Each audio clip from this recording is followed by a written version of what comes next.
Lulutuin ko po ay laing. Ito po yung mga ingredient.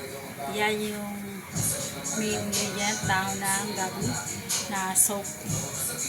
Tapos, konting baboy na may mga taba-taba. Tapos yung mga ginata, yan yung unang gata, pangalawang gata. Tapos may mantika. Tapos bagong alamang, nor shrimp cubes. Kailangan ng nor shrimp cubes. Yan lang po. Tapos painitin ang mantika. Init na mantika. Sa mainit na mantika, dyan natin ito ilalagay yung lalagay ko na po yung mantika. Init na po siya.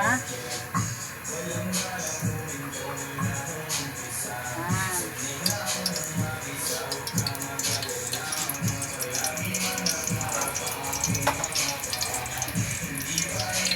Lalagay ko na po.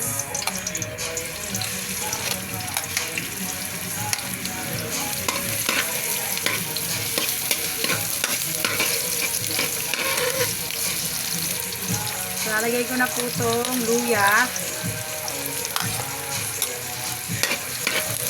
Sili. Tapos yung bawang.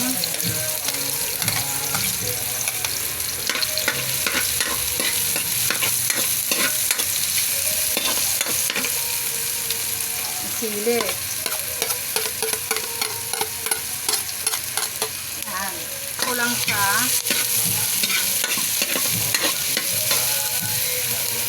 Lalagay ko na po yung pork. Yung pork, pinalambot ko na yan kanina. Tapos, may slice ko na siya.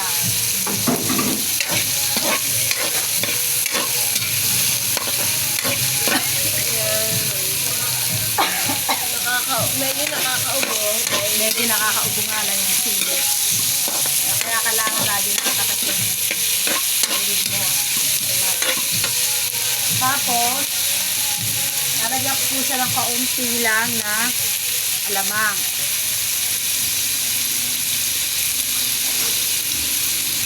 Yan. Tapos, lalagyan ko siya ng nortis. Buksan ko lang.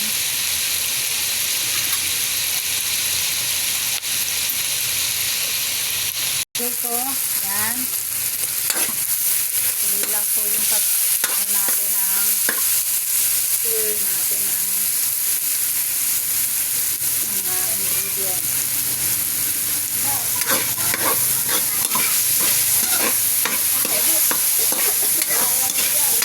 Yan. Kailangan medyo brown na yung baboy. Tapos ilalagay ko na po yung umuna. Yan.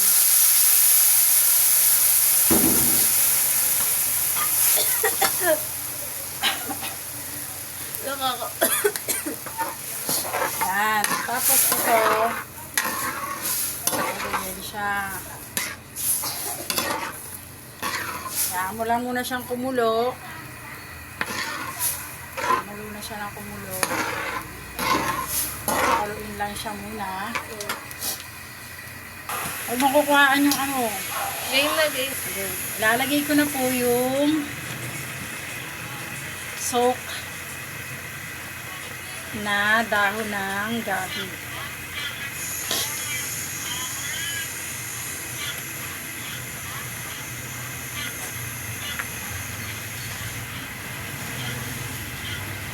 Kailangan talaga soak siya.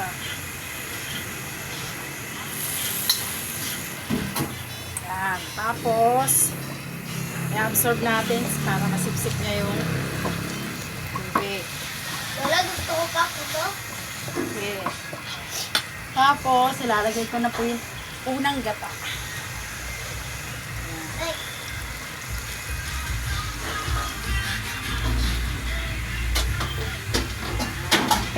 Kailangan to masipsip niya yung tubig. Absorb niya yung gata. Kaya halag natin siya.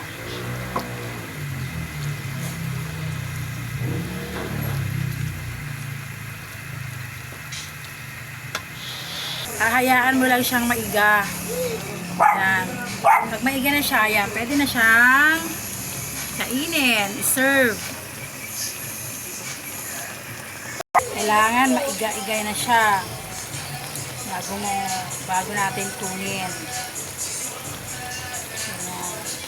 Siya, pwede na natin siyang hanguin.